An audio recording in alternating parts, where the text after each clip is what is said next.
Kaya medyo meron lang tayong delay sa disbursing this year.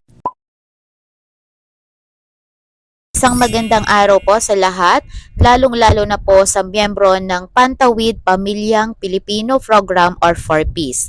Nagkaroon po ng isang press briefing noong August 15, 2023 na kung saan nilinaw po ni Secretary Rex Gatchalian ang kanilang ginagawang reassessment ng mga benepisyaryo ng 4Ps. Para po sa buong impormasyon, tapusin po ang buong video. Iniyak ng Department of Social Welfare and Development o DSWD na matatapos na sa susunod na buwan ang ginawa nilang reassessment ng mga benepisyaryo ng Pantawid Pamilyang Pilipino Program or 4Ps.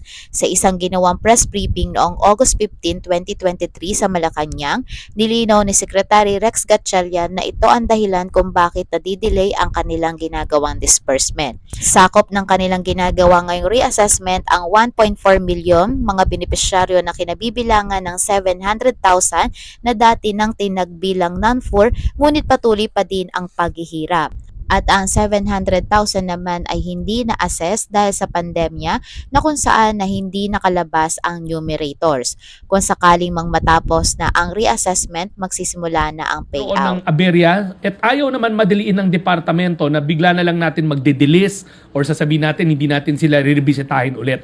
Kaya nga ang naging desisyon ng departamento ay mag-reassess. So ongoing yung reassessment ngayon at matatapos yan ng September para talagang masigurado natin na masala natin ng mabuti yung dapat kasama sa 4Ps program, kasama sa program, yung dapat hindi nakasama sa program, hindi nakasama sa program.